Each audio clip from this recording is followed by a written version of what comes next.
आज मैं आपको संख्याओं से संबंधित जो सवाल पूछे जाते हैं, उसमें बहुत सारे बच्चे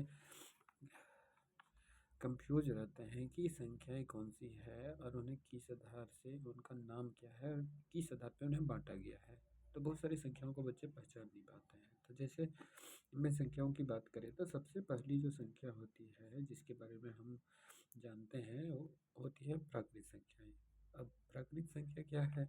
जैसे वैसी संख्याएँ जो 1 से शुरू होती हैं तथा उनकी सीमा जो होती है अनंत होती है। यानी 1 से अनंत तक की जितनी भी संख्याएँ हैं, एग्ज़ाम्पल के तौर पे 1, 2, 3 थाउज़ेंड, मिलियन, हज़ार जितनी भी संख्याएँ होंगी, वो सारी की सारी संख्याएँ क्या होंगी? प्राकृत संख्याएँ होंगी। और प्राकृत संख्या के बाद जिस संख्या के बारे में हम पढ़ते हैं, वो संख्या होती है पूर्ण संख्या। तो पूर्ण संख्या क्या है? तो वैसी संख्याएँ जो शून्य से शुरू होती है तथा उनकी सीमा भी अनंत होती है। यानी 0 से स्टार्ट होता है और अनंत तक जाती है वो सारी संख्या। एग्ज़ाम्पल जैसे दिया गया है 0, 1, 2, 3, इस तरह की सारी संख्याएँ।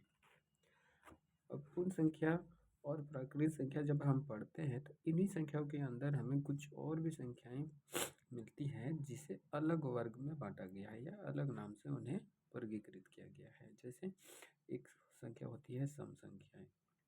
सम संख्या क्या है? तो वैसी संख्याएँ जो 2 से पूरी तरह विभाजित है, यानी 2 से अगर जिस संख्या को भाग दिया जाए और पूरी तरह से उसमें शून्य प्राप्त हो, तो वो सारी संख्याएँ सम संख्या कहलाएगी। एग्ज़ाम्पल जैसे है 2, 4, 6, 8, 10, या कहें कि कितनी भी बड़ी संख्या जिनके लास्ट में इकाई डिजिट या इकाई अंक में 0, 2, 4, 6 या 8 में से कोई एक अंक भी अगर हो, तो सारी की सारी संख्याएँ सम संख्या कहलाएगी। बात करते हैं विषम संख्या की। तो विषम संख्या क्या है? तो बिल्कुल इसका उल्टा होता है। जैसे वैसी संख्याएँ जो 2 से पूरी तरह विभाजित नहीं हो, ठीक है? जो 2 से पूरी तरह विभाजित नहीं हो।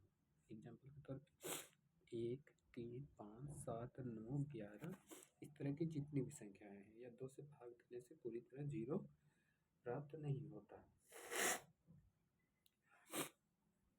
इसके बाद एक संख्या आती है जिसके बारे में हम पढ़ते हैं, वो संख्या है पूर्णांक।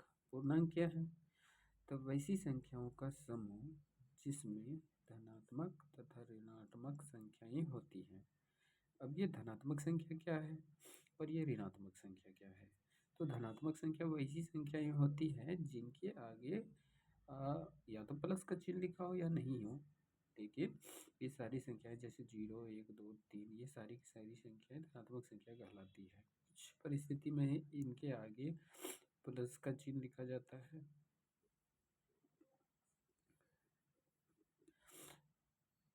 और कुछ परिस्थिति में इनके आगे माइनस का चिन्ह लिखा जाता है। यानी 0 से छोटी अगर कोई संख्या हमें लिखना हो, तो उन संख्याओं के आगे हम माइनस का चिन्ह देते हैं।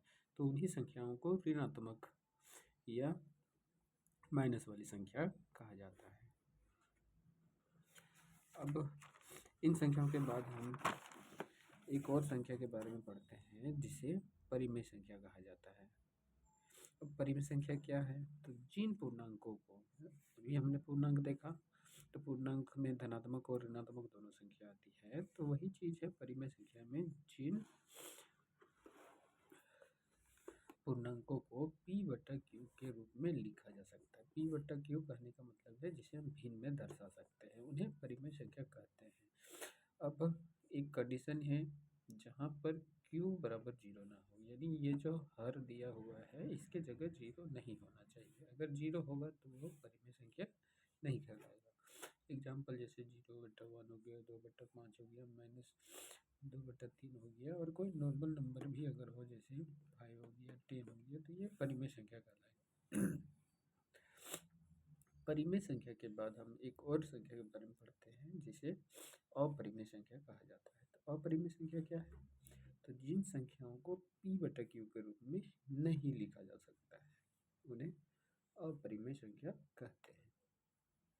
जैसे √2, √3, √5 हो गया, √7 हो गया, यानी वैसी संख्याएं जिसे हम पूरी तरह भाग नहीं कर सकते हैं या भिन्न में नहीं लिख सकते हैं, वो अपरिमेय संख्या होता है। बहुत सारी ऐसी संख्याएं हैं। अब जब हम परिमेय और अपरिमेय दोनों संख्याएं पढ़ चुके हैं, तो एक अंतिम संख्या आती है जिसे वास्तविक संख्या कहते हैं। तो वास्तविक संख्या है क्या? तो वास्तविक संख्या क्या है? उन सभी संख्याओं का समूह जिनमें परिमेय तथा अपरिमेय संख्या शामिल हो, यानी परिमेय तथा अपरिमेय दोनों संख्याओं का जो संग्रह है, ग्रुप है, उसी को वास्तविक संख्या कहते हैं। जैसे 1/2 हो गया, 1 हो गया, 5 हो गया, 0 हो गया, -3/2 हो गया, √2 हो गया, √5 हो गया। ये सारी संख्या यानी परिमेय और अपरिमेय ये दोनों संख्याएं मिलकर वास्तविक संख्या बनाती है। अब